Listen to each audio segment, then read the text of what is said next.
Wala tayong kasiguraduhan kung ano ang dala ng ating hinaharap. Pero gagawin natin ang lahat magkaroon lang tayo ng maayos na kinabukasan. Ganito ang ginawa ng ating kabarangay na si Dado. Sumama siya sa isang babaeng tingin niya ay makapagpapaangat sa kanyang estado sa buhay. Pero nang biglang bumalik ang babaeng dating nagbigay sa kanya ng tunay na kaligayahan ay naipit siya sa isang malaking suliranin kung sino ba sa dalawa ang dapat niyang piliin. Ang babae bang idinidikta ng kanyang isip o babaeng isinisigaw ng kanyang puso? Kung sino ang kanyang pinili sa huli, yan ang dapat ninyong abangan. Dito lamang sa mga kwento ng pag-ibig, buhay at pag-asa sa nangungunang Barangay Love Stories. Dear Papa Dudut, 45 anyos na po ako ngayon habang sinusulat ko ang liham na ito para sa inyo. Pero ang storya po na ibabahagi ko ay nangyari noong 25 years old pa lamang ako. Dado po ang pangalan ko. Ipinanganak, lumaki, hanggang ngayon ay nakatira dito sa Tondo. Hindi maganda ang buhay na ipinagkaloob sa akin. Laking squatter ako, Papa Dudut. Sugarol ang nanay ko samantalang dating drug addict naman ang tatay ko bago siya namatay.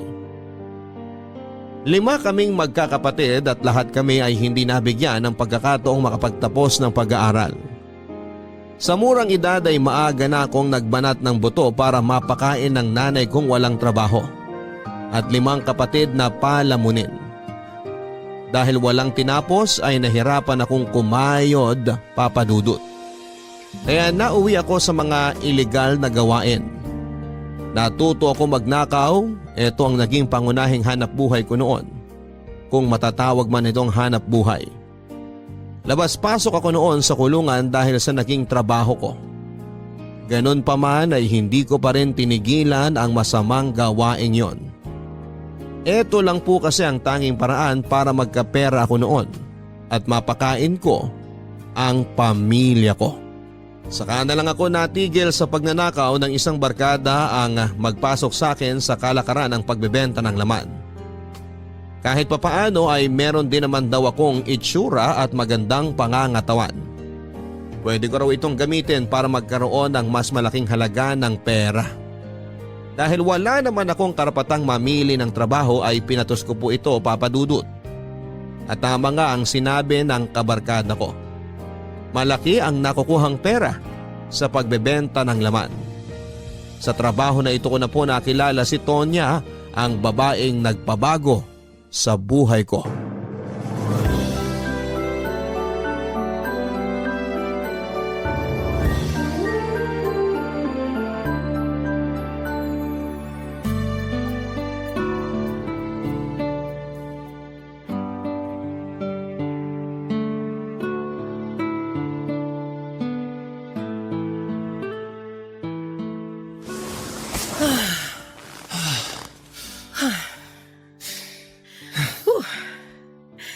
Totoo nga ang sinabi nila.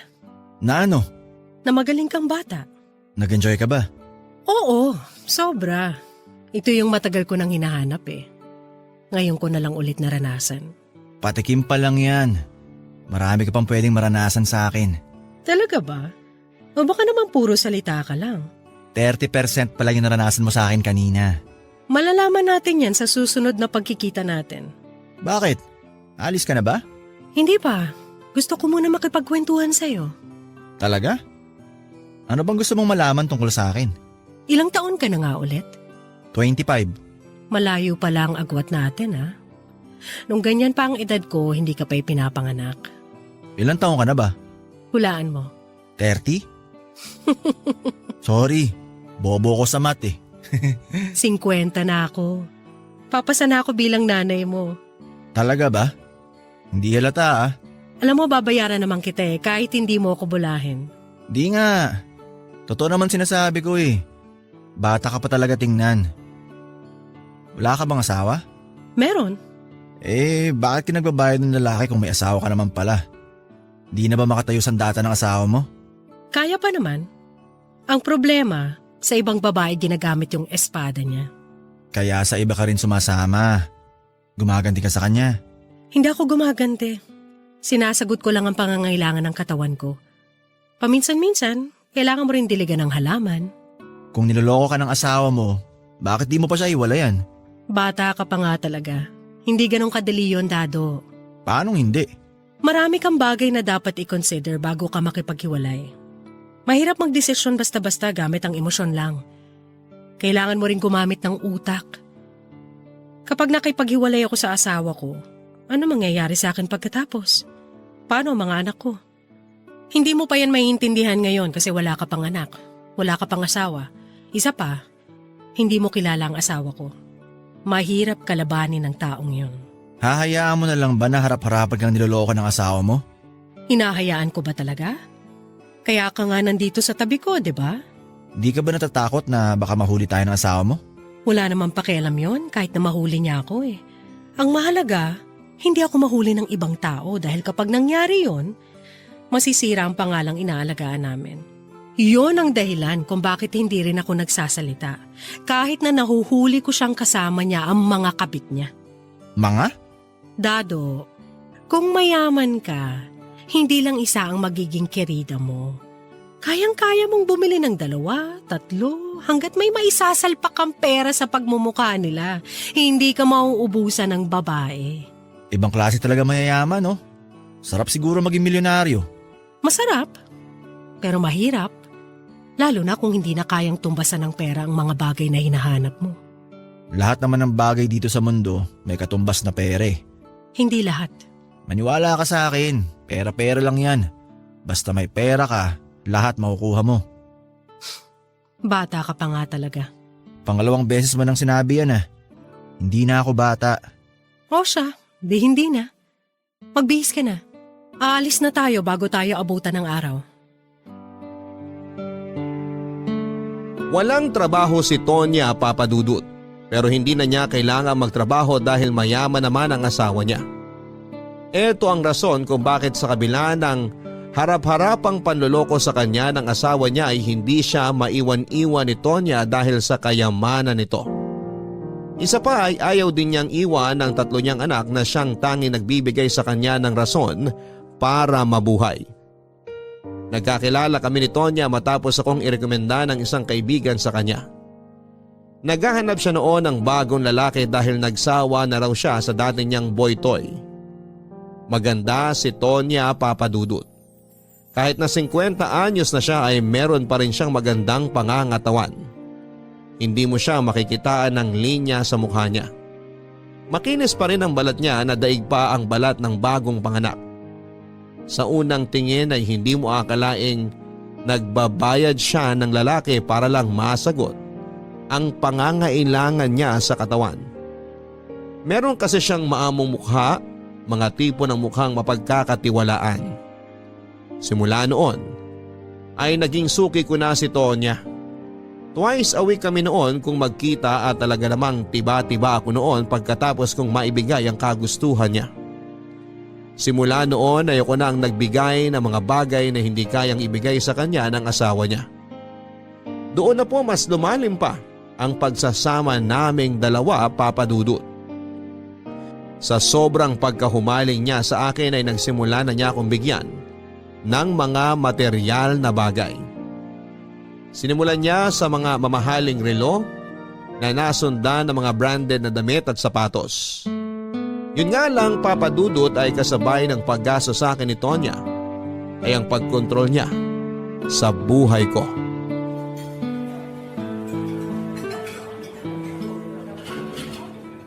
Ang sosyali naman dito. Dapat sinabihan mo ako na sa gantong lugar tayo pupunta. Di sana nagsuot man lang ako ng maayos-ayos na damit.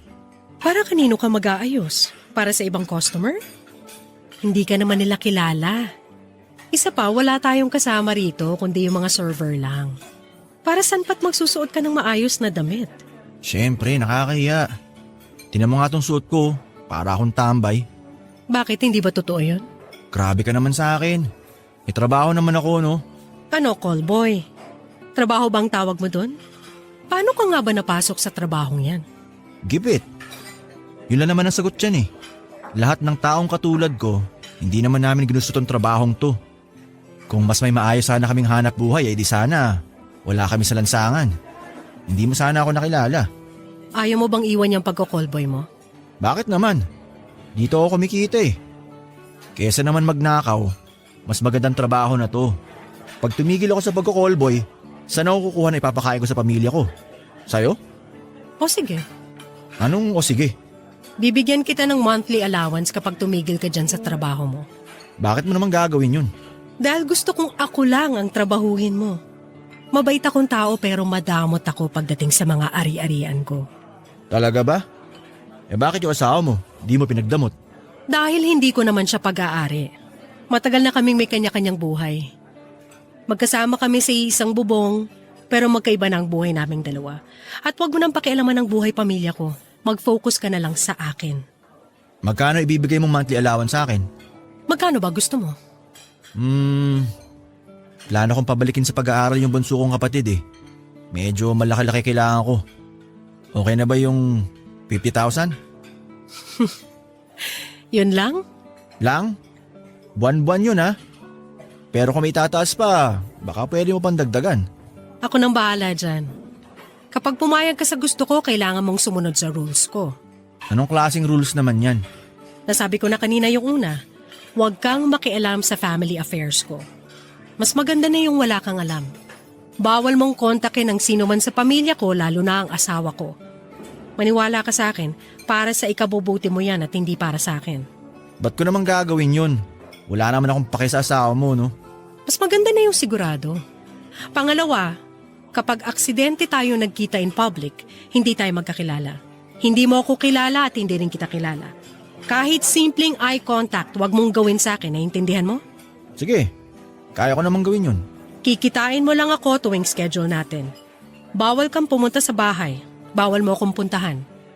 Ako ang pipili ng araw, oras at lugar kung kailan tayo magkikita, kaya dapat ready ka anytime. Di ko naman alam kung saan ang bahay niyo eh. Huwag kang mag-alala. At wala rin ako pinagkakaabalahan kaya anumang oras pwede ako. Kikitain kita agad pag gusto mo. And lastly, bawal kang makipagkita sa ibang babae. Bawal kang makipagrelasyon sa iba, lalong-lalo na ang makipag-sex. Nagkakaintindihan ba tayo? Pero paano kung... Wala nang pero-pero. Oo, hindi lang ang gusto ko marinig. Nagkakaintindihan ba tayo? O sige. Meron ka pa bang idadagdag? Baka may nakalimutan ka pa. Sa ngayon, yun na lang muna. Okay. Yun lang naman pala eh. Titigil na ako sa trabaho ko kung yan ang gusto mo. Basta, ikaw nang bahala sa akin. Sayong-sayo na ako. Good. Papadudod simula noong nakilala ko si Tonya ay mabilis na nagbago ang buhay ko. Hindi lang ang buhay ko, kundi maging ng buong pamilya ko. Ang totoo nga po niyan ay hindi na nga sila noon nagtatanong kung saan nanggagaling ang perang ibinibigay ko sa kanila. Ang mahalaga sa kanila ay nakakakain sila ng maayos at hindi na pinoproblema ang araw-araw na gastusin. Sa kanilang lahat ang nanay ko ang pinakamasaya dahil bawat perang ibinibigay ko ay dagdag sa pagsusugal niya.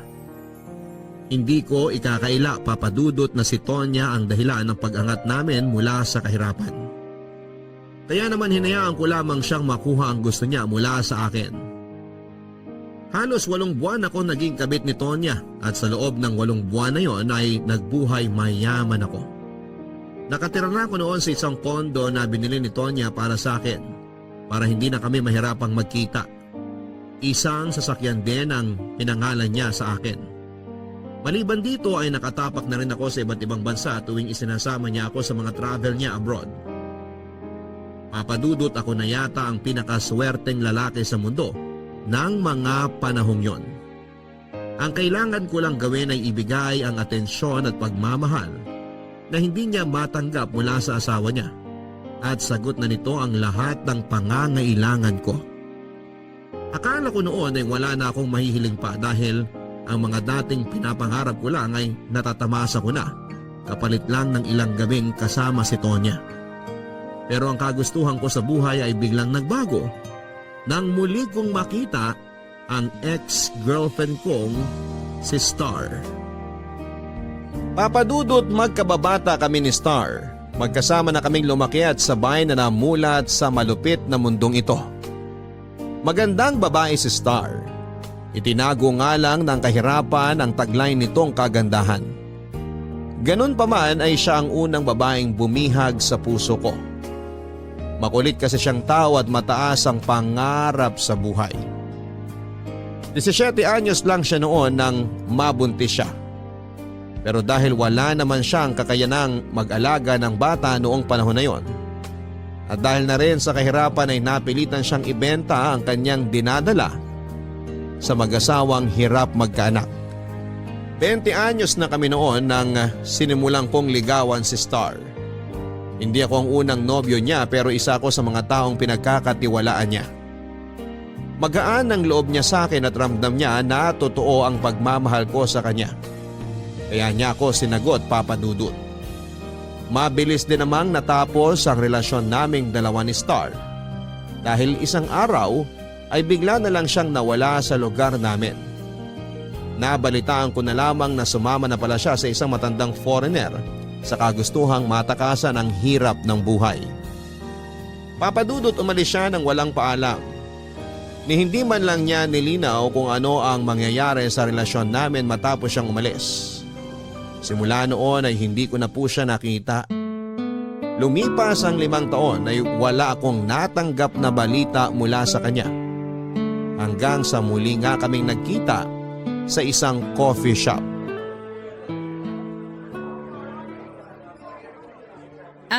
Excuse me? Dado? Ikaw ba yan? Ako nga. Star? Oh, long time no see! Ikaw nga. Grabe, ang laki na pinagbago mo ah. Muntik na kitang hindi mamukhaan. Siyempre, nag-upgrade na tayo. O ano, kumusta ka na? Mukhang big time ka na. Di naman. Sinuwerte lang. Tingnan mo nga, ang gara ng damit mo. Nakarelo ka pa. Teka, totoo ba yan? Baka fake yan, ha? Totoo to. Regalo lang sa akin. Ikaw, musta ka na? Okay naman, maayos na ang buhay sa awa ng Diyos. Kayo pa ba nung... Ni George, yung foreigner? Hindi na, wala na yun. Paanong wala na? Hiwalay na kayo? Deads na. Matanda na rin kasi. Kaso nung namatay, pinalayas kagad ako ng pamilya niya. Gold digger daw kasi ako. Hindi ko naman sila masisisi. Sino ba naman kasing 20 anyos ang sasama sa lalaking 80 na, 'di ba? Ano nangyari pagkatapos? Wala, malis ako. Wala naman din ako magagawa pa doon. Hindi rin naman ako mahal nung matanda. Hindi ko rin naman siya mahal. Gusto lang talaga niya na makakasama hanggang sa mamatay siya. Paano ba naman kasi? Pinabayaan siya ng mga anak niya. Tapos nung namatay, para sila mga buitring nag-agawan sa natitirang yaman ng tatay nila. Ako naman, binenta ko yung mga alahas na binigay sa akin ng matanda. Yung perang nakuha ko doon, pinagpatayo ko ng maliit na negosyo. Tapos nag-boom. Yun, ngayon eto, negosyante na ako. Hindi ko na kailangan ng matandang mayaman. Hindi ko na kailangan mamalimos sa daan tulad nung kabataan natin. Ang layo na narating natin, oh. Parang kailan lang nung magkausap tayo sa harap ng bahay nyo. Nangangarap ng mga bagay na meron na tayo ngayon. Tama nga yung sinabi nila na darating din yung oras natin at ngayon na yun. Nakakatuwa nga eh. Nagkita tayo ulit kung kailan maayos ang buhay natin. Kaya nga eh. Oh, kumusta naman ang love life mo? May boyfriend ka ba ngayon? Ako? Wala akong boyfriend. Masyado ako busy sa negosyo ko. Wala pa akong time para dyan. Walang time o talagang ayaw mo lang muna magka-love life? Wala talagang time, promise. Ikaw ba, may girlfriend ka na? Wala rin. Walang girlfriend kasi may asawa, no? O wala talaga? Wala talaga. Single na single ako ngayon. Bakit naman wala? May nililigawan ka ba? May hinihintay?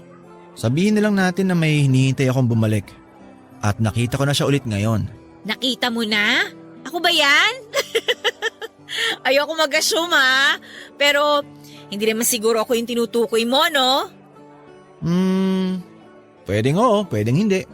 Malay mo. Anong klaseng sagot yan? Pero seryoso, masaya ako na nakita uli kita. Ako rin. Kaya dapat may kasunod pa to ha. Sandali nga, kunin mo na lang yung phone number ko para makalabas naman tayo minsan. O eto, yung calling card ko ha. Medyo busy ako during weekdays kaya pag mag-i-invite ka, dapat weekends. Okay, sige. Labas tayo next time. O paano yan? Maiwan na kita ha? Nagmamadali rin kasi ako eh. Dumaan lang talaga ako para bumili ng kape tapos sakto naman nakita kita. Message mo ako ha? Sige na, bye! Sige, ingat. Kita na lang tayo sa susunod. Papadudot na kailang sulyap pa nga ako kay Star noon bago ko nakumpirma na siya ngayon dahil sobrang laki ng pinagbago niya. Hindi mo aakalaing nagmula siya sa hirap para siyang nag-glow up ng 5 beses. Ang dating marurumi at lumang damit ay napalitan ng magarang kasuotan. Para siyang modelo na sinuotan ng mga branded na damit. Puno rin ng kumikislap at kumikinang na alahas ang leeg at tenga nito. Pagkatapos ng pagkikita namin ay nagpalitan kami ng contact number. Nang araw na yon ay parang kandilang nasindihan muli ang pag-ibig namin na noon ay naiwan sa dilim. Sa muling pagkabukas ng koneksyon namin ni Star ay unti-unti naming naibalik sa dati ang pagiging malapit namin sa isa't isa. Ngayong alam ko nang hindi pa nakatali si Star ay porsigido na ako noong ibalik ang dati naming relasyon. Gusto ko siyang ligawan. Gusto kong ituloy namin ang naunsyami naming pag-iibigan. Ngayong pareho na kaming may kaya sa buhay ay wala nang magiging hadlang sa pagsasama naming dalawa. Niligawan ko si Star, Papa Dudut. Sa katunayan ay hindi na ako pinahirapan pa ni Star dahil maging siya ay gusto na rin ibalik ang dating kami. Mabilis kaming pumasok sa isang relasyon. Nang panahong yon, alam kong mali pero pareho kong pinagsabay sina Tonya at Star. Isang kasalanang pinagsisisihan ko pa rin hanggang sa ngayon. Dado, may tanong ako. Ano yun? Ano palang trabaho mo? Hindi ako usually nagtatanong kung anong trabaho ng mga tao kasi hindi naman kailangan yon. Pero naku-curious lang din ako sa'yo. Gusto ko malaman ang rags to riches story mo. Ako? Sinuwerte lang ako. Anong sinuwerte? Nirekomenda lang ako ng kaibigan ko tapos nakapasok ako sa isang kumpanya. Oh, talaga? Natanggap ka kahit wala kang tinapos? Oo naman. Hindi naman importante kung anong tinapos mo eh. Ang importante sa kanila kung magaling ka sa trabaho mo. Eh magaling ka naman ba? Oo naman. Ako pa. Magaling ako sa lahat ng bagay. Eh kung hindi mo mamasamain, ano bang trabaho mo? Di ko pwedeng sabihin eh. Medyo confidential kasi. Confidential? Bakit naman? Baka mamaya illegal pala yung trabaho mong yan, ha? Hindi no. Walang nilalabag na batas ng trabaho ko. O sige, kung ayaw mong sabihin, di okay lang. Hindi naman sa ayaw kong sabihin. Hindi lang talaga pwedeng ipaalam sa iba eh. Oo na, hindi na kita pipilitin. Next month, mansari na natin ah. Anong gusto mong gawin? Ako? Ano ba? Gusto mo mag-out of town tayo? Nako, baka mahirapan tayo dyan. Pero tingnan natin, baka magawa ko ng paraan. Or pwede rin naman kumain na lang tayo sa labas. Baka busy rin pala ako nun. Naalala mo pa ba yung unang mansari natin? Yung nasa Tondo pa tayo? Oo naman. Hindi ko makakalimutan yun, no? Kape at pandesal habang umuulan. Napakasimple pero nung araw na yon, naramdaman ko kung gaano kaganda yung buhay. Yung moment na yon, kahit ang dami nating problema, nabigyan mo ko ng motivation para mangarap ng mas malaki. Ako rin. Di ko rin makakalimutan yung araw na yon. Sa unang pagkakataon, nakaramdam ako ng totoong saya sa kabila ng estado natin. Kaso nga lang, nung sumunod na buwan, bigla ka na lang nawala. Siya nga pala yung nangyari sa atin noon. Gusto ko sana mag-sorry sa nagawa ko. Huwag na nating balikan yon. Eh, kailangan natin bigyan ng closure yun bago tayo makapagsimula ulit. Nakaraan na yun eh. Naiintindihan ko naman kung ba't mo nagawa yun. Kailangan ko kasing i-prioritize ang pamilya ko noon eh, kaya ako sumama kay George. Si George, yung asawa mo? Oo, siya kasi nagbigay sa akin ng opportunity na baguhin ang buhay ko. Buhay namin. Kaya kahit masakit sa akin, kailangan kitang iwan. Ang naging kasalanan ko lang, hindi ako nakapagpaalam sa'yo. Hindi kita sinabihan. Iniwan kita sa ere. Alam mo, Sobrang nasaktan ako noon. Nagalit ako sa'yo. Nagalit ako kasi pinaniwala mo ako na magtatagal tayo. Yun pala. Kaya nga gusto kong mag-sorry. Sana mapatawad mo ako sa nagawa ko sa'yo. Mahal naman talaga kita eh. Kaya masakit din sa part ko na iwan ka. Hayaan mo akong bumawi sa'yo. Pinapangako kong hindi na mauulit yung nangyari. At yung inaasahan mong magtatagal tayo, tutuparin ko yun. Isa pa, hindi natin kailangan magtagal. Kasi hindi na tayo maghihiwalay. Promise yan? Oo, promise! Kaya sana mangako ka rin sa akin na ikaw na talaga na hindi mo ako lolokohin, hindi mo ako sasaktan. Kasi ako, all out na ako sa'yo. Wala nang urungan, wala nang aalis. Simula noon hanggang ngayon, ikaw pa rin naman talaga ang gusto ko eh. Walang nagbago dun. Salamat sa second chance, Dado.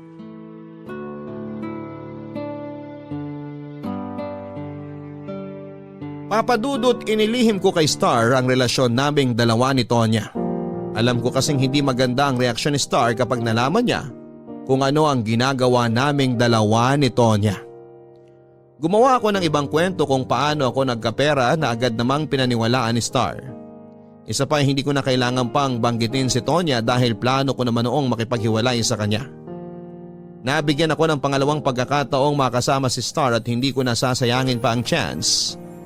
Bago pa mahuli ang lahat ay kakalasan ko na si Tonya. Ang problema, Papa Dudut, ay hindi pala ganong kadaling magdesisyon. Marami nang nagawa para sa akin si Tonya para pakawalan lamang niya ako basta-basta.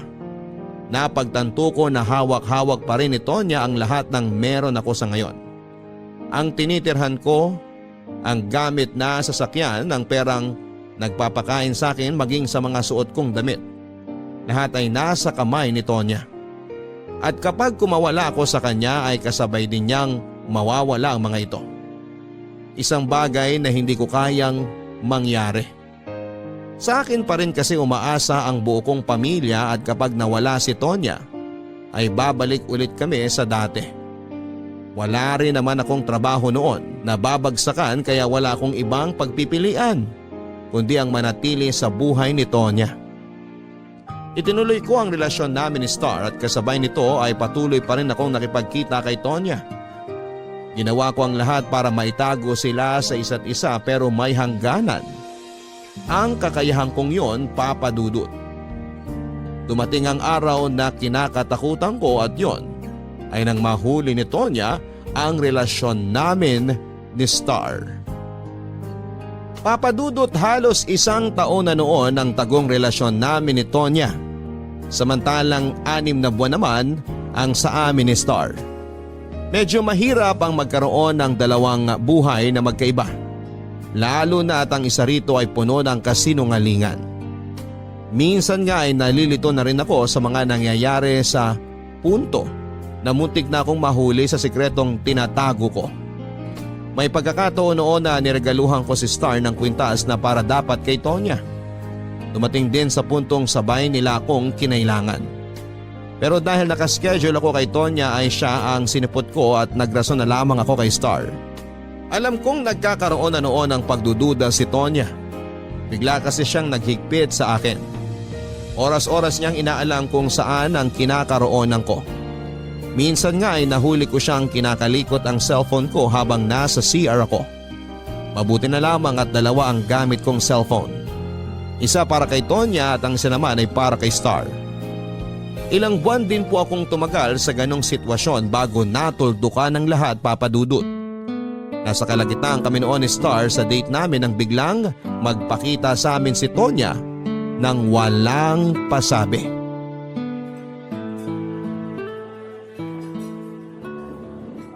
Mabuti naman na kapag day off ka ngayon. Kala ko ba busy ka tuwing Huwebes? Mabait yung boss ko eh.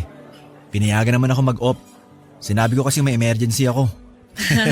Aba, nagsinungaling pa ah. Yung mga ganyang boss na mababait, dapat hindi mo niloloko. Mahirap na makaharap ngayon ng boss na marunong umintindi, no? Ngayon ko lang naman ginawa to eh. Tsaka mabait akong empleyado. Kaya pinagbibigyan niya ako tuwing humihingi ako ng pabor. Mabuti naman kung ganon. Uy, nga pala, next week busy ako ha. Uwi kasi ako ng Lucena eh. Bakit? Anong gagawin mo doon? Bibisitahin ko si nanay. Wala na ba sila sa Tondo? Sorry Wala kasi nung maghiwalay tayo. Hindi na kasi ako nakibalita sa kanila. Okay lang yun. Naiintindihan ko. Matagal na silang wala sa Tondo. Nung umalis ako, umuwi sila ng Lucena. Doon na sila tumira. Tsaka maghahanap ako ng magandang lugar kung saan pwede magpatayo ng business doon. Magtatayo ka ng negosyo sa Lucena? Oo, last month ko pa plano magtayo ng second branch doon. Kailan balik mo? Hindi pa ako sure. Baka 3 o 4 na araw ako doon. Matagal na rin kasi akong hindi nakakabisita sa kanila Ganon ba? Kung hindi ka nga sana busy, Well, hello! isasama sana kita Yes? Kilala ba kita? Hindi. Pero kilala ako ng kasama mo. Tonya! Anong ginagawa mo rito? Hindi ba dapat ako ang magsabi ng tanong na yan sa'yo? Anong ginagawa mo rito? Akala ko ba may emergency ka? Naayos ko na yung emergency. Wala nang problema. Kung ganon, kitain mo ako mamaya. Maghihintay ako sa'yo. Ikaw po ba yung boss ni Dado? Boss? Oo, siya nga. Siya yung boss ko na sinasabi ko. Boss ko siya. Sorry po, ma'am. Pasensya na kayo. Akala ko kasi off niya ngayon. Ako talaga yung nagpumilit sa kanyang lumabas, kaya sana wag po kayong magalit sa kanya. At ikaw si... Ako po pala si... Star! Siya po si Star. Kaibigan ko po. Kaibigan. Ha? I see. Nice to finally meet you, Star. So paano yan? Maiwan ko na kayo at baka nakakabala na ako sa inyo. Hihintayin na lang kita mamaya, Dado. Alam mo naman siguro kung saan ako makikita, di ba? Opo. Mamaya na lang. Talaga, Dado? Kaibigan? Kaibigan mo lang ako? Sorry. Nabigla ako sa nangyari. Hindi ko inaasahan na makikita tayo ni Tonya. Kinakahiya mo ba akong girlfriend? Hindi. Hindi kita kinakahiya, Star. Mahirap kasang ipaliwanag Basta hindi pwedeng malaman ni Tonya na may girlfriend ako. At bakit naman? Nasa kontrata mo ba na bawal ka magka-girlfriend? Ipapaliwanag ko na lang sa susunod na pagkikita natin. Kailangan ko muna puntahan si Tonya. Aalis ka na? Kailangan Pasensya ka na, Star. Babawi ako sa susunod. Dado! Dado, sandali lang. Ano ba? Hindi pa ako tapos. Marami pa akong tanong.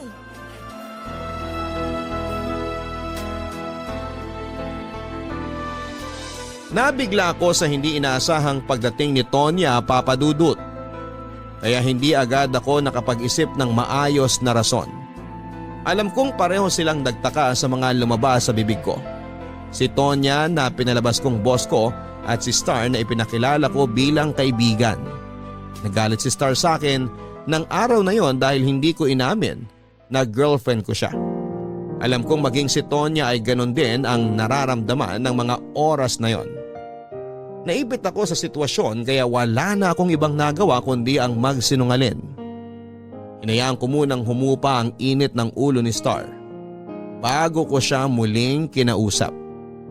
Sa halip ay si Tonya ang una kong hinarap. Aaminin ko sa inyo, Papa Dudut, na natakot akong magpakita ulit kay Tonya matapos ang nangyari. Matalino siyang tao at alam kong alam na niya ang mga nangyayari. Kaya wala nang rason pa para magsinungaling ako sa kanya. Bago umuwi sa kondo ay sinubukan kong tawagan si Tonya sa kanyang cellphone para makapagpaliwanag. Pero hindi niya ako sinasagot. Wala na akong ibang choice noon kundi ang harapin siya mismo.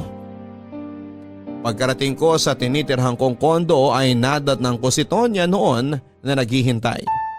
Kalmado ang itsura nito pero alam kong sa loob-loob niya ay kumukulo na ang dugo niya. Isa sa mga pinagbabawal niya ang nilabag ko at ito ay ang makipagrelasyon sa iba habang kami pang dalawa, Papa Dudut.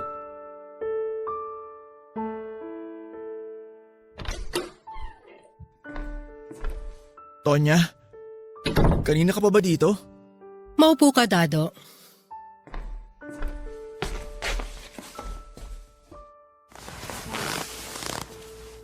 Simulan mo nang magpaliwanag hanggat hindi pa mainit ang ulo ko.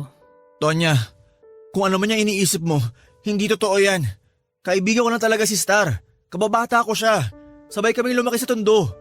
Kababata? Kaibigan lang? Talaga ba?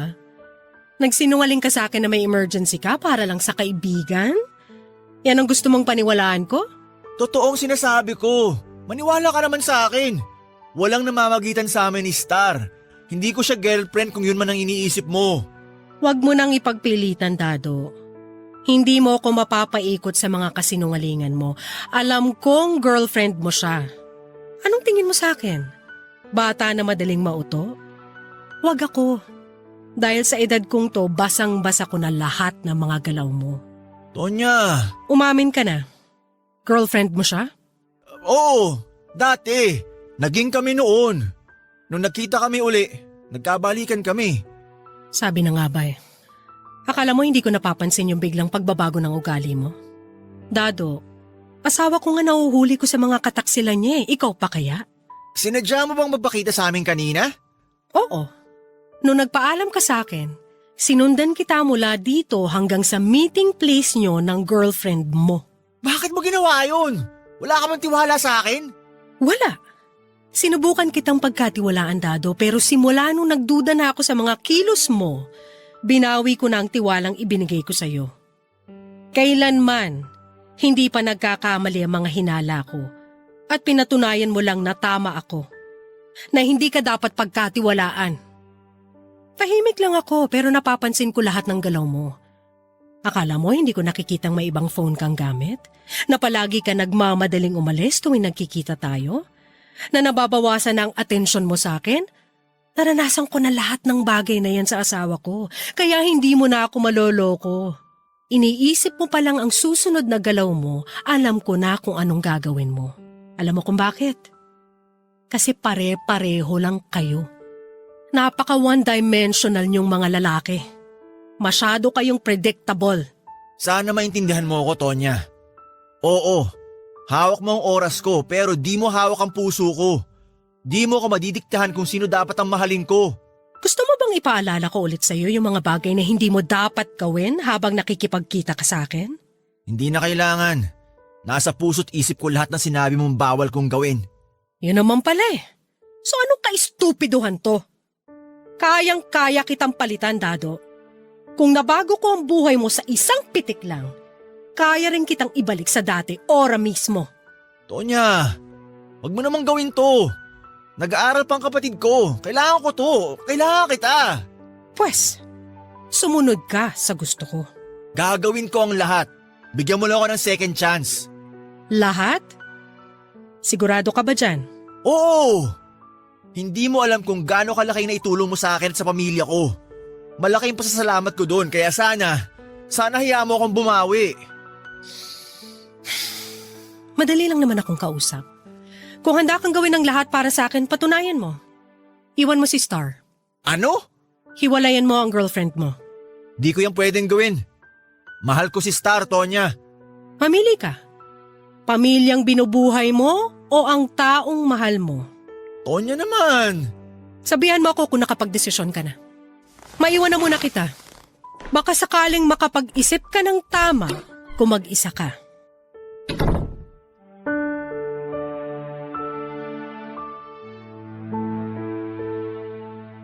Papadudot, ang totoo ay mabait naman talaga si Tonya. Ito ang nakita ko sa pagsasama naming dalawa. Naging bato nga lang ang puso niya dahil sa mga naging karanasan niya sa kanyang asawa.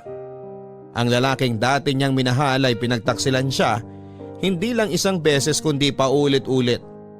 Lahat ng ito ay kailangan niyang tanggapin para lamang mapanatiling buo ang kanyang pamilya.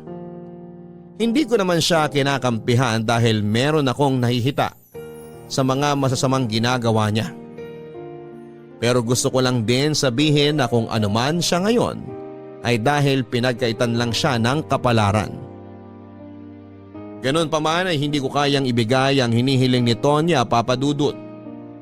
Hindi ko kayang iwan si Star dahil siya ang totoong itinitibok ng puso ko. Noon pa man ay alam ko na ang kahihinatnan ng relasyon naming dalawa ni Tonya. Hindi ko siya minahal. Pinakisamahan ko lamang siya dahil sa kanyang yaman at alam naming pareho yon. Kailangan niya ako at kailangan ko rin siya. Sa madaling salita ay naggamitan lamang kami. Alam kong sa oras na iwan ko si Tonya ay mawawala na rin sa akin ang lahat ng yaman na meron ako. Kahit na anong gawin ko, kahit na sino man sa kanilang dalawa ni Star ang piliin ko, meron pa ring mawawala sa akin. Sa huli mas pinili ko ang taong makapagpapaligaya sa akin, Papa Dudut. Sa kanilang dalawa ni Tonya at Star, si Star ang pinili ko, Papa Dudut. Hindi ko kailangan ng marangyang buhay, mahirap man ang maghanap ng pera, ay kakayanin ko ito para lamang sa taong minamahal ko. Hindi ko kailangan ng malaking tirahan, ng magarang sasakyan at magandang kasuotan kung wala naman itong naibibigay na kaligayahan sa aking buhay. Si Star lang ang nakapagbibigay sa akin noon, kaya siya ang pinili ko sa kabila ng salaping magmumula kay Tonya. Si Tonya ang patunay na hindi lahat ng may kaya sa buhay ay masaya. Maraming ang pera si Tonya. Kaya niyang magpunta sa iba't ibang bansa anumang oras. Kaya niyang bilhin ang lahat ng nais niyang bilhin. Pero sa huli ay malungkot pa rin siya. Hindi kasi matutumbasan ng pera ang inaasam niyang pagmamahal na matagal na niyang gustong maranasan. Ayoko matulad sa kanya, Papa Dudut. Ito ang dahilan kung bakit handa kong talikuran ang lahat para lamang kay Star. Bago ako nakipaghiwalay kay Tonya ay kinausap ko muna si Star para liwanagin ang nangyari sa resto. Gumawa ako ng panibagong kasinungalingan para mapagtakpan ang nauna kong kalokohan. Pinalabas kong may gusto sa akin si Tonya at kapag nalaman niyang may girlfriend ako ay paalisin ako sa trabaho. Naniwala si Star sa mga sinabi ko, Papa Dudut. Ganon kalaki ang tiwala niya sa akin. Doon din ay pinangako kong hindi na ako magsisinungaling sa kanya at iiwanan ko na ang trabaho ko para sa kanya na siyang labis na kinatuwa ni Star. Pagkatapos nito ay sunod ako nakipagkita kay Tonya para tapusin na ang lahat.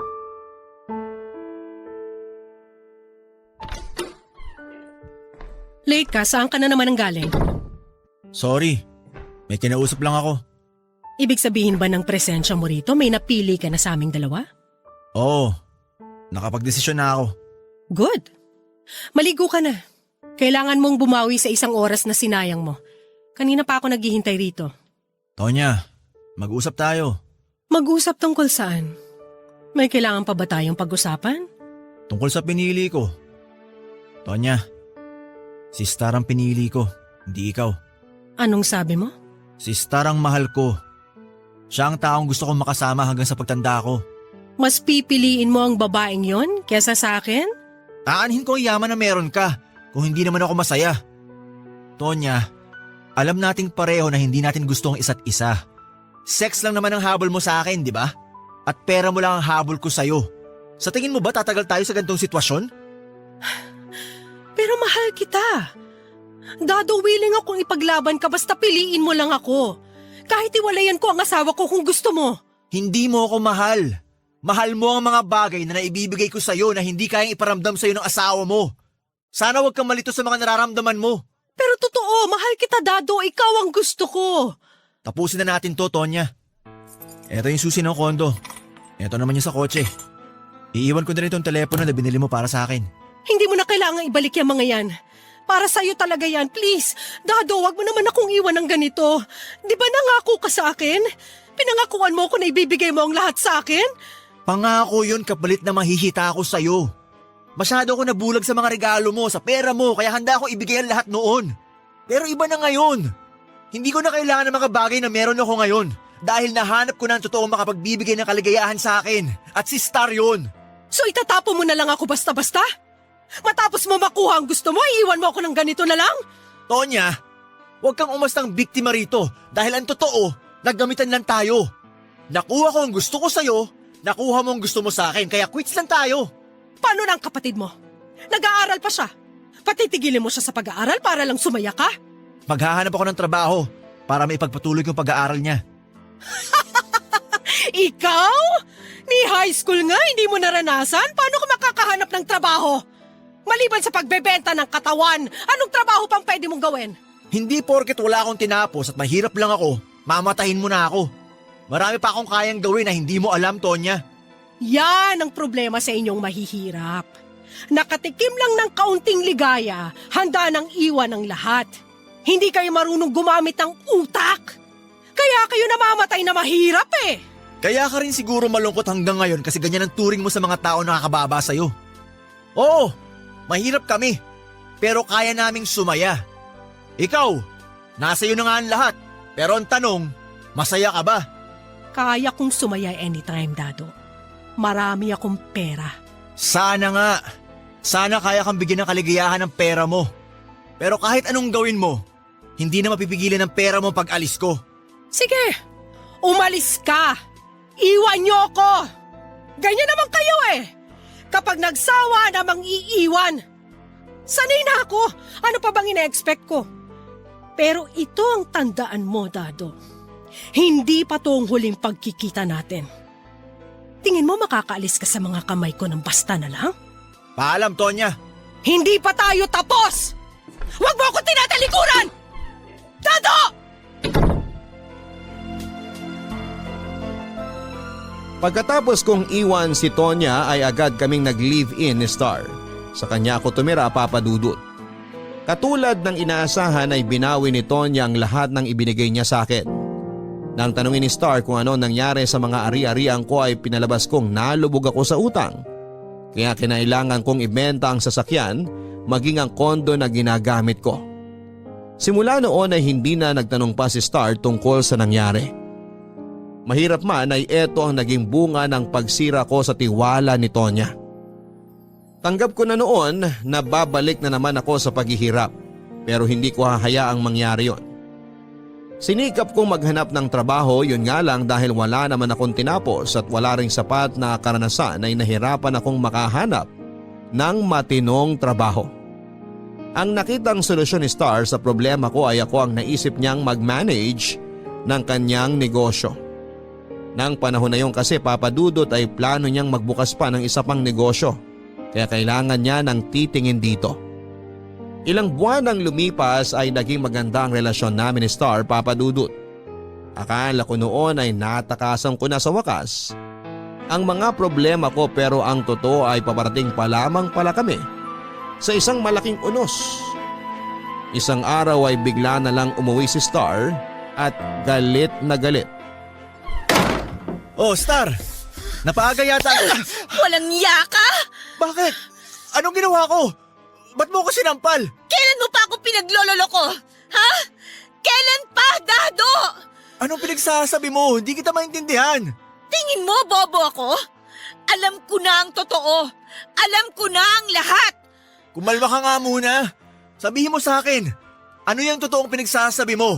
Kinausap ako ng boss mo kanina. Sinong boss? Kita mo? Sarili mong kasinungalingan, hindi mo mapanindigan. Nag-usap kami ni Tonya kanina lang. Nag-usap kayo ni Tonya?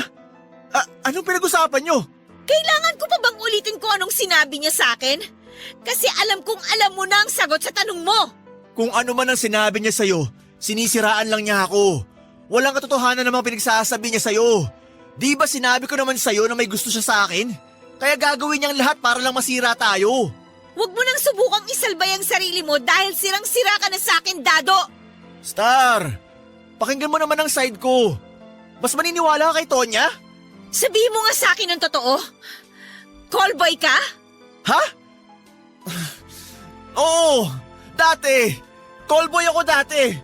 Nung walang-wala ako, kailangan ko ng pera kaya nag-callboy ako. Kaya kayo nagkakilala ni Tonya? Oo. Tapos pumayag ka maging kabit niya kapalit ng pera? Oo, ganun nga. Tapos habang kabit ka ng isang mayamang matrona, niligawan mo ko. Pinangakuan mo ko na ako lang ang babae sa buhay mo.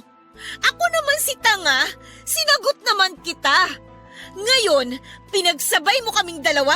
Tama, di ba? Totoo mga pinangako ko sa'yo, Star. Pero pinagsabay mo kami. Tama, di ba? Sumagot ka! Oo, pero hindi ko gustong mangyari yun. Nahirapan ako kumawala kay Tonya. Kailangan ko siya para makapag-aral ng kapatid ko. Sana intindihin mo naman ang sitwasyon ko. Intindihin? Intindihin ang ano? Dado, ang laki-laki mong tao. Bakit hindi ka magbanat ng buto? Bakit kailangan mong kumapit sa matrona? Kung makapagsalita ka naman, parang hindi ka kumapit sa kano para makabangon sa buhay ah. Ang kapal ng mukha mong ihalin tulad ako sa'yo. Una sa lahat, hindi ako naging kabet.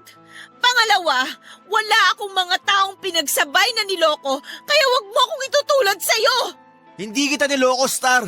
Totoo ang nararamdaman ko sa'yo. Kaya pala kinailangan mo magsinungaling. Si Tonya, boss mo, nagtatrabaho ka sa kumpanya, nalubog ka sa utang kaya ka nagbenta ng condo unit at sasakyan? Ano pa? Ha? Ano pang kasinungalingan ang isinaksak mo sa akin na pinaniwalaan ko?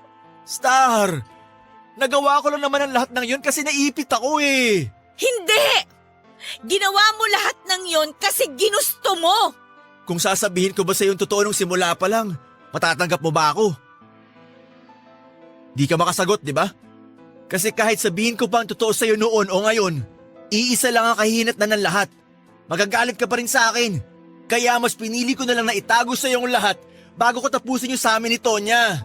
Ang kapal ng mukha mo? Ginawa mo pa akong rason para panindigan yung mga kasinungalingan mo?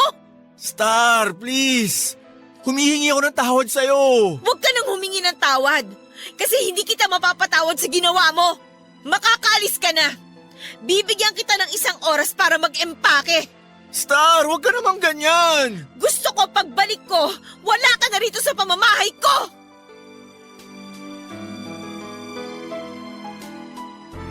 Papa Dudut, sinubukan kong isalba ang relasyon namin ni Star sa abot ng aking makakaya.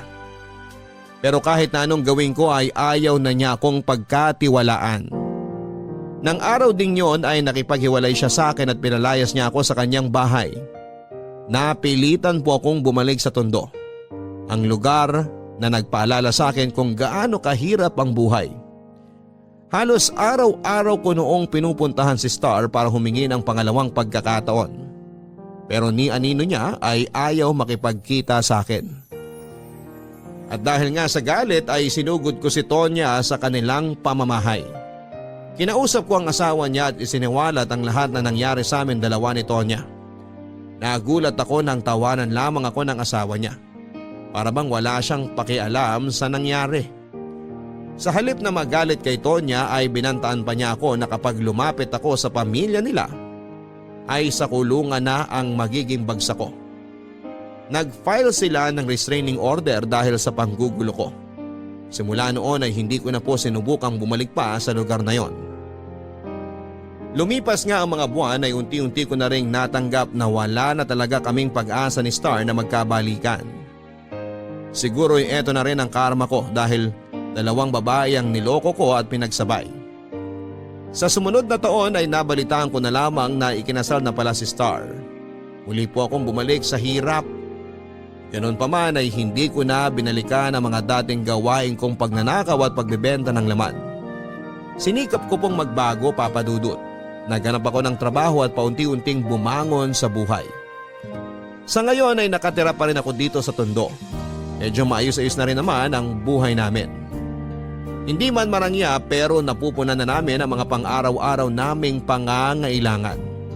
45 years old na ako sa ngayon. Wala nang girlfriend at wala ring asawa. Hindi ko alam kung mabibigyan pa ba ako ng pagkakataong magmahal muli. Hindi ko pa naman sinasara ang puso ko, Papa Dudut. At kung sakali mang may dumating, ay sisiguraduhin kong magiging tapat ako sa kanya gamit ang mga natutunan kong kamalian sa aking nakaraan. Hanggang dito na lamang po at maraming salamat, Papa Dudut, sa pag-share ng kwento ko. Ang inyong forever kapuso at kabarangay, Dado. Wala talagang maayos na dulot ang pagsisinungaling, mga kapuso. Kung sa simula pa lang ay alam na nating mali ang ginagawa nating kalokohan, huwag na tayong umasa pa ng happy ending. Binigyan tayo ng utak para malaman kung alin ang masama sa hindi. Sana'y huwag nating sayangin ito sa paggawa ng kamaliang pagsisisihan din natin sa huli. Huwag nating gamiting rason ang kahirapan para gumawa ng kasalanan dahil alam nating lahat na kapag gusto nating makuha ang isang bagay, maraming maayos na paraan, pero kapag ayaw, maraming dahilan. Hanggang sa muli mga kapuso, ako po si Papa Dudut sa mga kwento ng pag-ibig, buhay at pag-asa sa Barangay Love Stories number 1. May mga pinaghihiwalay na muling pinagsasama. Ikaw kabarangay, gaano ka kahandang magbigay ng ikalawang pagkakataon at magpatawad sa mga taong malapit sa puso mo? Dear Papa Dudut, magandang tanghali po sa inyo at sa ating mga kabarangay. Itago niyo na lamang po ako sa pangalang Tsa, 16 years old at taga Laguna. Avid listener na po ako ng Barangay Love Stories at umaasa po ako na sana ay mapansin ninyo ang kwento ng buhay ko na ipinadala ko sa inyong programa. At thank you in advance sakaling mapili po ninyong e-ere sa radyo. Gusto ko lamang po sanang i-share ang mga pinagdaanan namin ng Nanay Marico sa buhay. Alam ko po na lahat naman tayo ay may mga malulungkot at masasakit na nakaraan. Lagi pong sinasabi sa akin ng nanay ko na balang araw lahat ng yon ay magiging alaala na lamang at darating din po ang sandali na mapapalitan nyo ng kaligayahan. Hindi ko pa po naiintindihan noon kung ano ang ibig niyang sabihin. Pero hindi tumigil ang nanay ko sa pagpapaalala sa akin na kahit mahirap ang buhay naming dalawa, umaasa pa rin kami na magiging maayos ang lahat.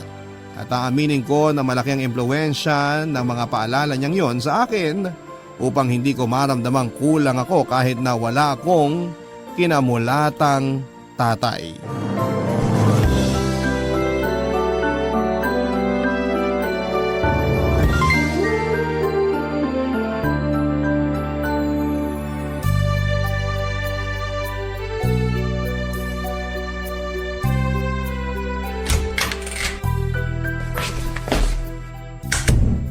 Nay, nandito na po ako. O anak, mabuti dumating ka na. Mano po, Nay? Kumusta na po ang pakiramdam nyo? May lagnat pa po ba kayo? Wala na. Effective yung gamot na pinainom mo sa akin kanina. Ay, mabuti naman po kung ganon. Nag-aalala po kasi ako sa inyo pero ayaw nyo namang magpaalaga sa akin. Ayun, buong araw ko kayong iniisip habang nasa school ako. Ikaw talaga. Siyempre, mas importante pa rin ang pag-aaral mo, nak. Di ba kamo may exam kayo? Nung isang gabi ka pa nga nagre-review eh. Kaya alam ko na mahalaga sa'yo yon. Pero mas mahalaga pa rin po kayo sa akin, Nay. Paano na lang kung may nangyaring hindi maganda sa inyo rito habang nasa school ako, di ba? Hindi ko po makakaya kung pati kayo mawawala sa akin. Hindi ko po alam ang gagawin ko, Nay. Maayos na naman si nanay.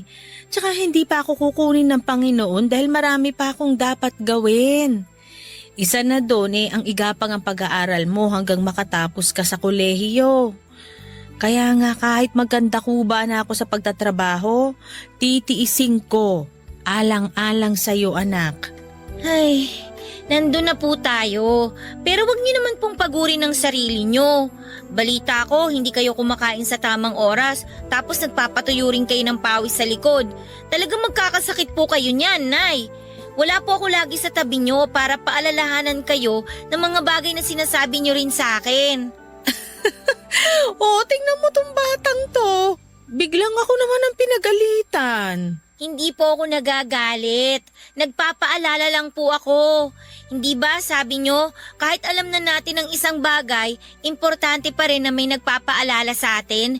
Kaya nga kahit nanay ko kayo at anak nyo ko, hindi po ako magsasawa o mapapagod na magsabi sa inyo, nanay. Mahal na mahal ko po kayo. Tsaka ayoko may mangyaring masama sa nag-iisa kong magulang. Nakakataba naman ang puso na marinig yung mga salitang yan mula sa'yo, nak. Napakaswerte ko kasi dumating ka sa buhay ko. Kung wala ka, sigurado nabaliw na ang nanay. Nay naman eh. Siyempre, mahirap na nga ang buhay tapos mag-isa pa ako. Ako rin naman po, masisiraan po ako ng ulo kapag nawala kayo. Kaya please lang po, sa susunod makikinig na kayo sa akin para hindi na rin kayo nagkakasakit. Baka po nakakalimutan nyo, nagkakaedad na po kayo. Naku, hindi ko naman nakakalimutan na tumatanda na ang nanay mo. Hindi pa naman ako ulyanin. Saka huwag ka nang masyadong mag-alala. Tatandaan ko na ang mga sinabi mo, promise yan. Sige, Nay. Noted po yan, ha? Ay, o nga pala, Nay. May dala po akong pagkain. Birthday kasi ng kaklase ko, tapos pinapunta ako sa bahay nila. Pinagbalot din po ako ng handa. Matutuwa kayo kasi may spaghetti dito. Sandali lang po, ha? Maghahain lang po ako. Naku, mukhang mapaparami ang kain ko nito. Tama po yun, Nay. Bumawi po kayo ng kain para lumakas po kayo kaagad. Papa Dudut, matagal nang hiwalay ang mga magulang ko. Wala pa ako noon sa mundo nang iwan ni nanay si tatay dahil nananakit ito. At bago pa siya nito mapatay ay naisipan na niyang umalis sa poder nito, kaso ay naiwan naman kay tatay ang nooy 3 taong gulang kong kapatid na si Ate Eileen. Hindi po alam ng nanay ko na ipinagbubuntis niya ako noon. At huli na bago niya yon nalaman. Kung tutuusin ay nalagay pa po sa alanganin ng buhay namin pareho nang lumabas ako sa tiyan ni nanay sa 7 buwan ng pagbubuntis niya. Tandang-tanda ko pa noon na na-ER ako at kinailangan niya ng malaking halaga para mabuhay lamang ako. Sa kabila ng lahat ay thankful pa rin si nanay dahil hindi kami noon pinabayaan ng may kapal. Sa pagpapatuloy po ng aming buhay, nangamuhan lamang po si nanay at madalas ay kasama niya po ako sa trabaho niya hanggang sa magkaedad ako dahil wala namang magbabantay sa akin. Kung hindi naman po siya magtatrabaho, pareho kaming mamamatay sa gutom. Kaya nga kahit doble yung hirap ay nagtiis po si nanay para maitaguyod lamang ako, Papa Dudut. Bilang anak ay walang araw at gabi na hindi ako naging proud sa siyang may-ari rin ng maliit na kwarto na inuupahan namin.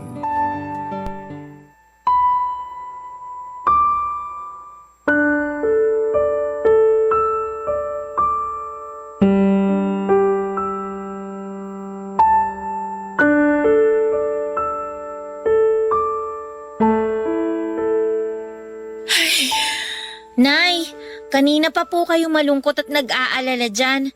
Ano po ba kasing nangyari?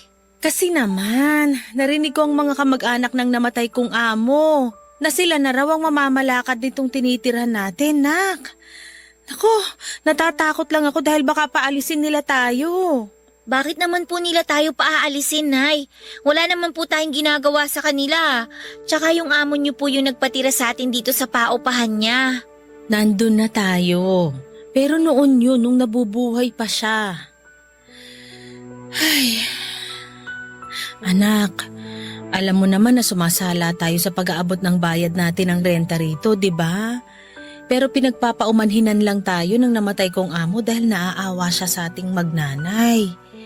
Kaso ngayon nawala na siya. Baka paalisin na rin tayo rito dahil hindi tayo regular na nakakapagbayad ng renta. Hindi naman po siguro nila gagawin yun, Nay. Alam naman nila na mahirap pa tayo sa daga, tapos papaalisin pa nila tayo dito.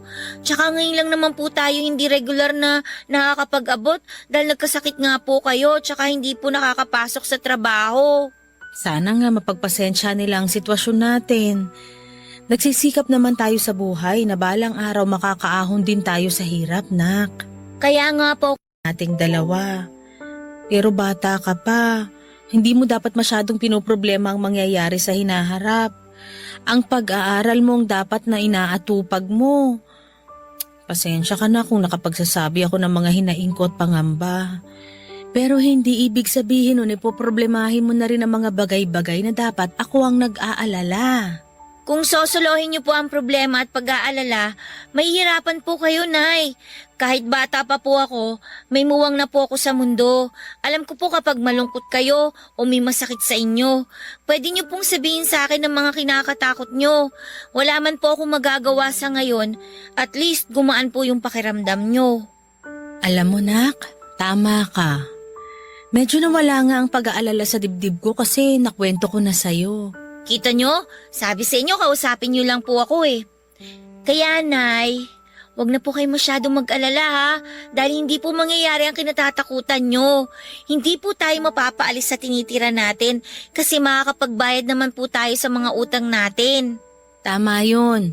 Bukas na bukas makikipag-usap ako sa kanila. Tapos mas dodoblehin ko pa ang sipag ko sa pagtatrabaho para madagdagan ang kita ko. Pero wag po kayong masyadong magpapagod, Nay ha. Aba, oo naman. Alam kong magagalit ka sa akin kapag nagkasakit uli ako. Hindi po, Nay. Magagalit lang po ako kapag pinabayaan yung sarili nyo.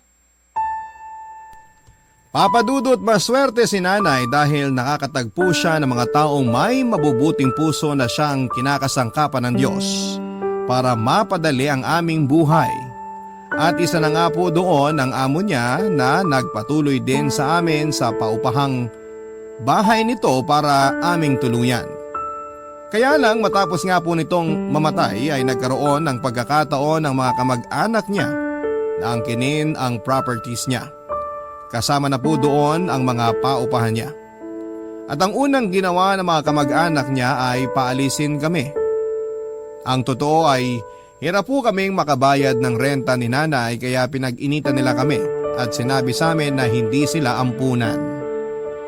Nang mga panahon na yon, kahit na anong pagmamakaawa ang gawin namin ay hindi nila kami pinapakinggan, Papa Dudut.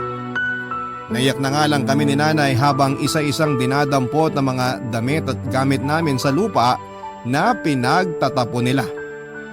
Akala ko po talaga ay matutulog kami ni nanay sa kalsada ng gabing yon, pero mabuti na lamang dahil tinulungan kami ng kaibigan ng namatay na amo ni nanay na nakilala niya matapos nitong umattend sa burol noon. Sa awa ng Diyos, meron po kaming bubong na nasilungan at maayos na higaang tinulugan. Matapos kami nitong patuluyin at kupkupin sa bahay niya, Papa Dudut. Barangay Love Stories. Barangay Love Stories. Papa Dudut, bukod sa pagpapatuloy sa amin ng kaibigan ng dating amo ni nanay sa bahay nila, ay binigyan din po niya ng trabaho si nanay sa pamamagitan ng pagbabantay sa tindahan niya. Hindi nga po nagtagal ay nakaipon kami ng sapat na halaga ng pera para makapagrenta ng kahit na maliit na kwarto malapit lang din sa pinapasukan ni nanay. Walang hanggan pa rin po ang pasasalamat namin sa Poong May Kapal dahil sa kabila ng mga pagsubok sa buhay na pinagdaraanan namin ay lagi pa rin po niya kaming tinutulungan. Kung kami lang kasi ni nanay ay siguradong baka nasiraan na kami ng ulo dahil sa sobrang hirap. Nagsumika po si nanay sa pagtatrabaho para matustusan ang pag-aaral ko at pagkain namin sa pang-araw-araw, Papa Dudut. Bilang ganti ay nagsisika po ako para makapagtapos nang sa ganon ay maibalik ko lahat ng sakripisyo ng nanay ko sa akin simula bata pa lamang ako. Naniniwala ako na deserve niya yon. Matapos ang mga paghihirap na pinagdaanan niya sa buhay, mabuhay labang niya ako at madala sa mundo na ito. Tanging hiling ko lang po sa Diyos ay bigyan niya ang nanay ko ng mahabang buhay at mabuting kalusugan sa araw-araw.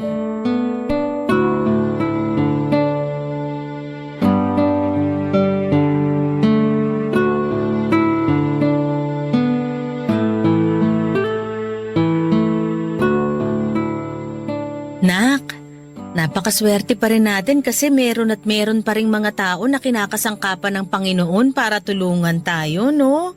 Opo, Nay. Naniniwala po ako na merong Diyos na tutulong sa atin, lalo kapag kailangan natin siya. Pero hindi ko pa rin po mapigilang mapaisip Tungkol saan naman, Nak? kung bakit po merong mga masasamang tao. Katulad na lang ng mga kamag-anak ng namatay niyong amo na nagpalis sa atin dun sa tinitira natin.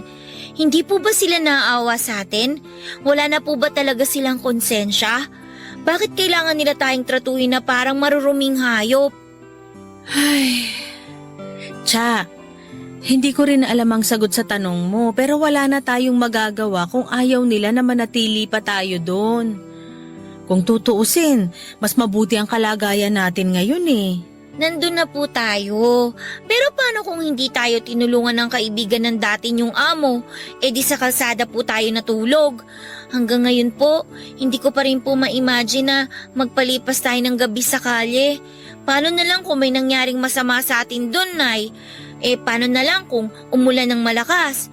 Wala po tayong masisilungan at magkakasakit po tayo. Hindi naman yun nangyari kasi kinaaawaan pa rin tayo ng Diyos. Pero naisip ko, sana matagal na pong naawa sa atin ng Diyos, Nay. Ano naman ang ibig mong sabihin, Nak? Ang ibig ko pong sabihin, sana matagal na po niya tayong tinulungan na magkaroon ng sarili nating bahay para hindi na po tayo palipat-lipat.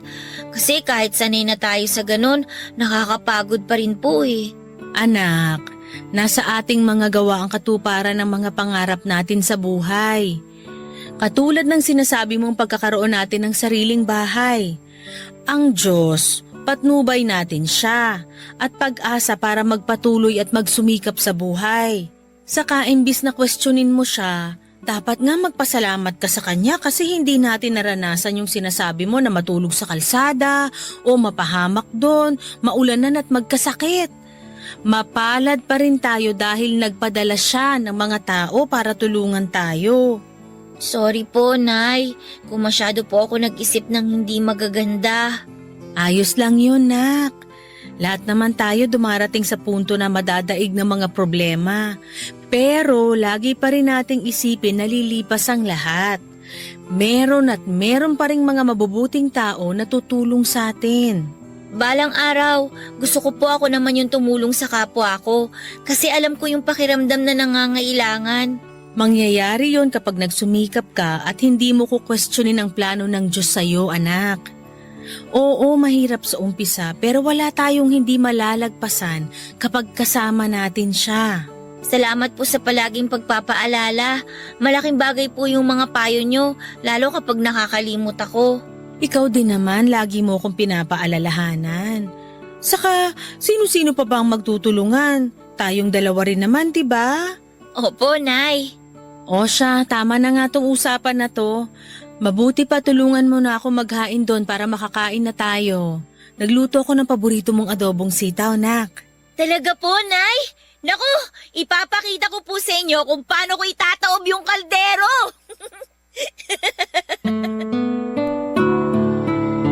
Papadudot naniniwala pa rin po ako na likas na mabuti ang bawat nilalang ng Diyos.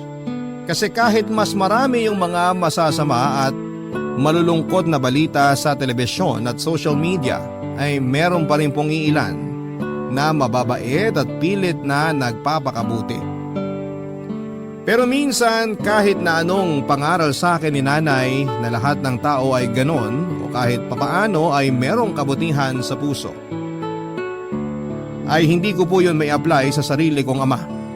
Bata pa lamang ay lagi ko nang iniisip na masama siya.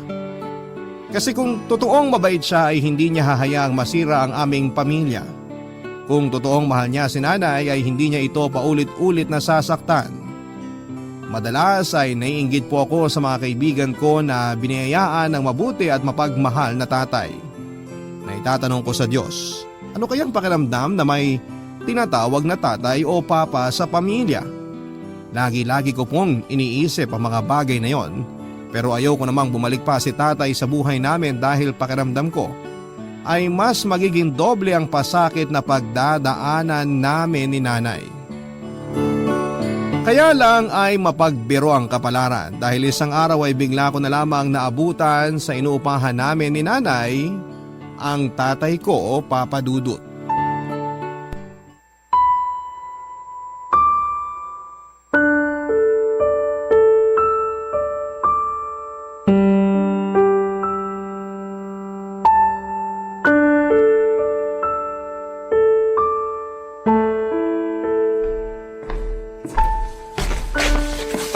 Nay? Sino po siya? Siya, anak. Siya ang tatay mo. Hindi ko po tatay ang taong yan. Wala na po akong tatay, di ba? Anak, huwag mo namang sabihin yan. Kaya nga ako bumalik dito para magsama-sama na tayong pamilya. Nagkausap na kami ng nanay mo at nagkapatawaran. At ano po bang palagay niyo sa akin? Na ganong-ganong kadali kayong patawarin? Nay, bakit niyo naman po pinatawad ang taong yan? Di ba malaki ang kasalanan niya sa inyo? Nakalimutan niyo na po ba na sinasaktan niya kayo nung araw? Kaya nga umalis kayo sa puder niya at nakipaghiwalay? Anak, nakikiusap ako. Pakinggan mo muna ang tatay mo. Hindi na siya yung dating tatay mo na nananakit. Totoo yun, Tia. Nagbago na ako. At nagsisi na rin ako ng gusto dahil sa ginawa ko noon sa nanay mo. Walang araw simula nung umalis siya sa bahay natin na hindi siya sa akin hinanap ng ate Ellen mo. Doon ko naisip kung gaano ako kasira ulo dahil hinayaan ko masira ang pamilya natin. Buti po alam niyo. Tiya, ano ba? Tatay mo pa rin ang nasa harapan mo. Huwag mo siyang bastusin dahil hindi kita tinuruan ng ganyan. Hindi ko po siya binabastos, Nay. Sinasabi ko lang po yung totoo. Hindi ko po talaga kasi maintindihan kung bakit bigla-bigla na lang siyang umeepal sa buhay natin. Masaya naman po tayo na wala siya, di ba? Kaya naman po natin. Nabuhay niyo nga ako ng kayo lang tapos bigla-bigla magbabalik siya para ano? Buuin yung pamilya natin? Hoy Mama, para po sa kaalaman nyo, matagal na pong buo ang pamilya namin ni Nanay. Kaya hindi nyo na po kailangan bumalik sa amin kasi kaya na po naming dalawa. Pinabayaan nyo nga po kami noon eh. Tapos bigla-bigla, maghahabol kayo ngayon? Sinabi kong huwag kang bastos! Marie, tama na yan. Anak, sorry.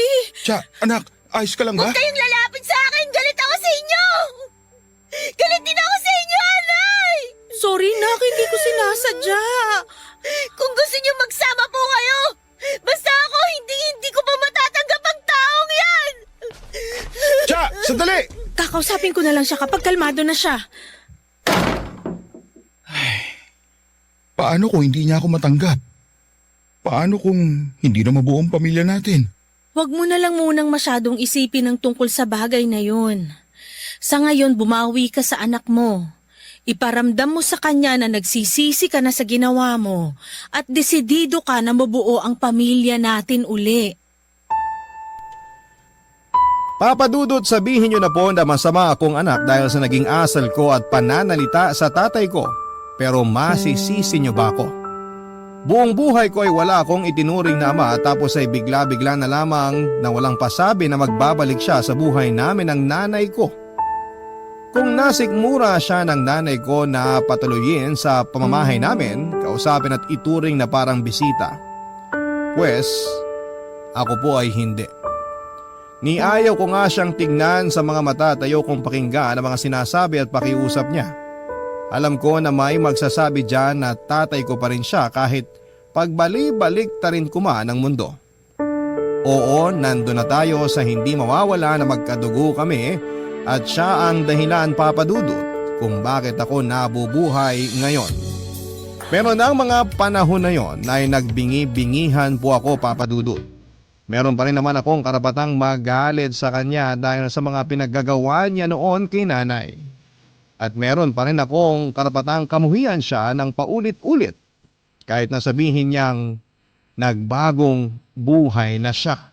Barangay Love Stories. Barangay Love Stories. Nanay ko, Papa Dudut. Siya na nga itong ginawa ng masama ng tatay ko ay siya pa rin ang unang tumanggap at nagpatawa dito. Nang mga panahon na yon ay aaminin ko na kahit siya ay kinaiinisan ko. Hindi ko po kasi maintindihan kung bakit napaka-rupok niya.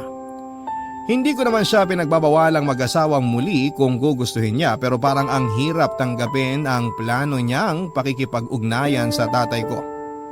Malakas po ang paniniwala ko na nagbalik lamang si tatay sa buhay namin ni nanay para saktan lamang siya ng gusto.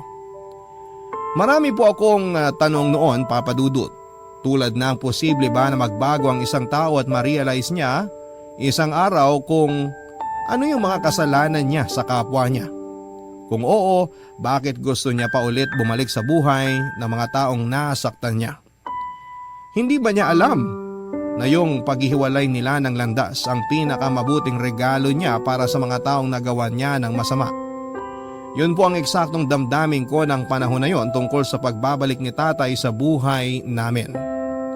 At kahit na nga sabik na sabik akong mabuo ang pamilya namin kasama ang ate ko ay hindi mawala-wala. Ang takot sa puso ko na baka sa umpisa lamang masaya, tapos mas masakit pala sa dulo.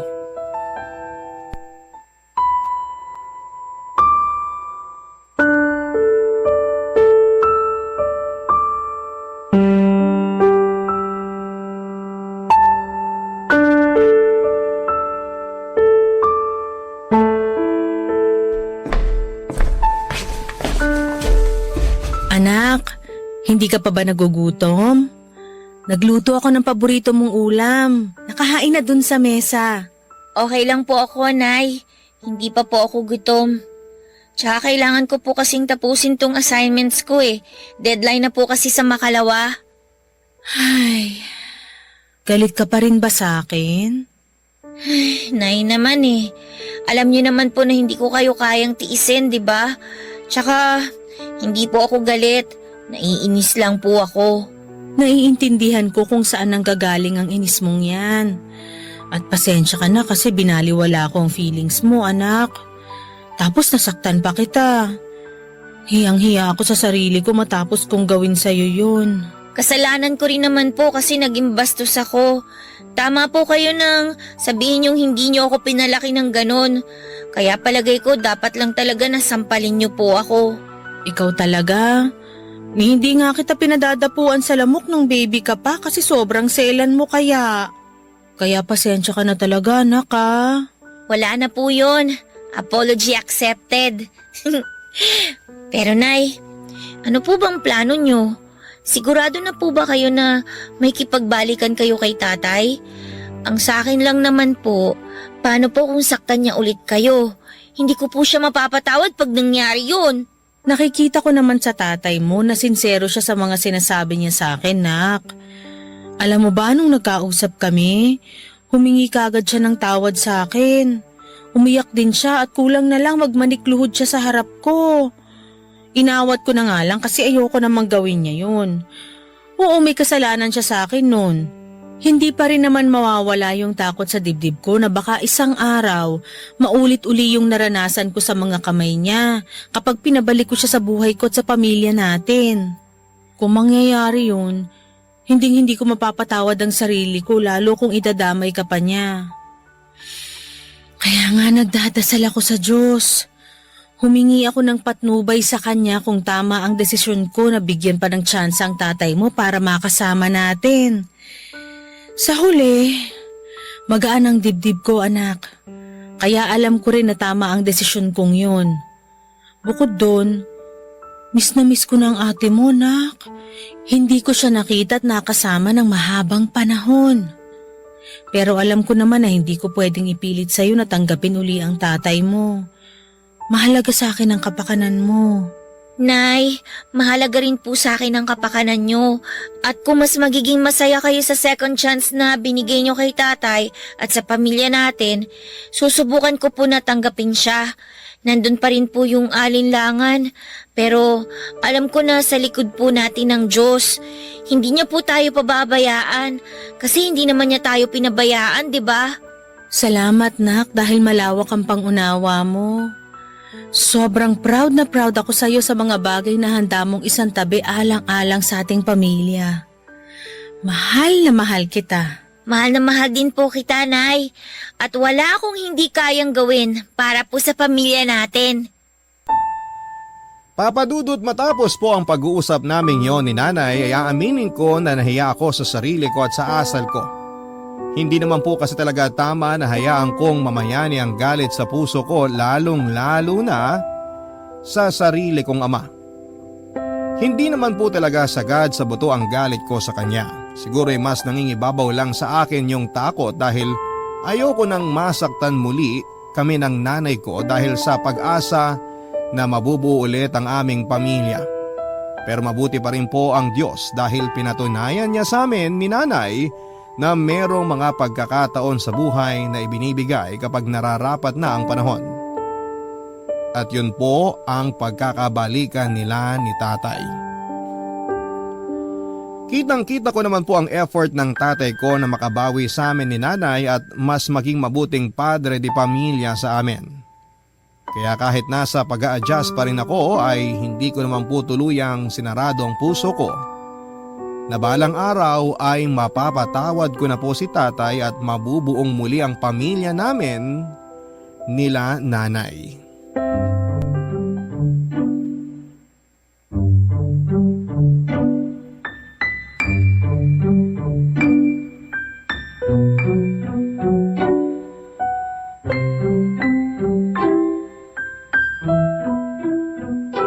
Mahal, sinuot ba ng anak natin yung bestidang binili ko? Oo. Alam mo, tuwang-tuwa nga si Cha nung binigay ko. Sabi ko galing sa'yo. Ayaw ngang bitiwan tapos panay-ikot dun sa salamin. Gustong-gusto niya yung damit, mahal. Ang ate Ellie niya pumili ng damit na yun para raw pareho sila. Naku, dapat pala isinama ko na rito ang kapatid niya para nagkita na sila. Kaso patapos pala ang klase ng panganay natin eh. Kaya bali ang mangyayari, dadaanan na lang natin siya sa eskwelahan mamaya. Ayos lang yon. Hindi na ako makapaghintay na makita silang mag-ate. Cha, anak! Kanina ka pa dyan sa banyo ah. Hindi ka pa ba tapos magbihis? Sandali lang po, Nay. Mukhang kinakabahan ang anak mo. Narinig ko po yun, Nay, ah. Wow anak, tama nga ang nanay mo. Bagay na bagay sa yung bestidang suot mo. Lalo kang gumanda. Tay naman eh. Nagsasabi lang ng totoo ang tatay mo, nak. Tiningnan mo na ba ang sarili mo sa salamin? Ang ganda-ganda mo. Kanino ka pa magmamana? Sa akin lang naman, di ba? Totoo po yan, Nay. Kasi pareho tayong maganda. Excited ka na ba sa labas natin, nak? Opo, Tay. Gusto ko na kayong makasama pati si ate. Pero kinakabahan pa rin po ako kasi first time nating lalabas na isang pamilya. Nasanay po kasi ako na si nanay lang ang kasama ko eh. Huwag kang kabahan anak, dahil pamilya mo kami. Kumilos ka lang na natural para maging komportable ka. Sorry ulit kasi kailangan mo maranasan na lumaking walang kinikilalang ama.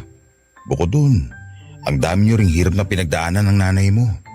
Ang totoo, hanggang ngayon, hiyang-hiya pa rin ako sa inyong dalawa. Laki na lang talaga ng pasasalamat ko sa Diyos dahil tinanggap niyo pa rin ako sa buhay niyo nang bumalik ako. Naniniwala ako na mabuti ang Diyos dahil binigyan niya tayo ng ikalawang pagkakataon para mabuo ang pamilya natin. Kaya gagawin ko ang lahat para hindi sayangin ang pagkakataon na yun. Babawi ako sa inyo at gagawin ko makakaya ko para maging mabuting padre de pamilya. Anak, ang tagal kong hiniling na mangyaring araw na to. Gabi-gabi, bago ako matulog, lagi kong pinagdarasal sa Diyos na sana makita ko na ulit ang nanay mo. Tapos nung malaman kong buntis pala ang nanay mo nung magkahiwalay kami, sobrang saya ng puso ko. Kaya nga na makita ko yung galit mo sa akin noon, nalungkot ako ng gusto. Pero hindi naman kita masisisi dahil karapatan mo yun, anak. Malaki ang pagkakasala ko sa inyo ng nanay mo. Nakaraan na yun, mahal. At nagkausap na kami ni Cha. Matalino ang anak natin. Naiintindihan niya ang sitwasyon. Tama po si nanay. Ang mahalaga po sa akin ngayon, mabuo po ang pamilya natin. Mahal na mahal ko kayo ng nanay mo, Cha. Mahal ko rin po kayo. Namin po ni nanay, Tay. O paano? Alis na tayo? Naghihintay ng ate Ellen mo, nak. Excited na yun na makita kayo ng nanay mo. Tara na po, Nay, Tay. Sunduin na po natin si ate. Papadudot, alam kong sinabi ko na hindi ko mapapatawad ang tatay ko. Pero iba pa rin po sa pakiramdam na walang sama ng loob at hinanakit sa sarili mong magulang. Hindi po madali yung process ng trust na ibinibigay ko kay tatay para tuparin niya ang pangako sa amin ni nanay na magiging mabuting padre de pamilya na siya. Pero sa abot ng makakaya ko ay sinusubukan ko pong umasa na mas magiging mabait sa amin ang kapalaran. At sa wakas ay tuluyan na kaming mabuo. Sa kasalukuyan, papadudot ay masaya po ang aming pamilya ni nanay kasama sina tatay at ate Ellen. Kaya nga na-inspired po ako na mag-share sa Barangay Love Stories ng storya namin para kaaliwan at kapulutan ng aral ng ating mga kabarangay. Masaya po ang puso ko na magpatawad at masasabi kong magaan ang loob ko. Pero palagi pa rin po akong nagdarasal sa Diyos na sana'y bigyan niya ng guidance ang pamilya namin sa araw-araw. Maraming salamat po Papa Dudut, sakaling mapili po ninyo ang sulat ko and more power sa programa ninyo at sana'y marami pa kayong maibahagi na magagandang kwento. Ang inyo pong kapuso at ka-barangay forever, Chat.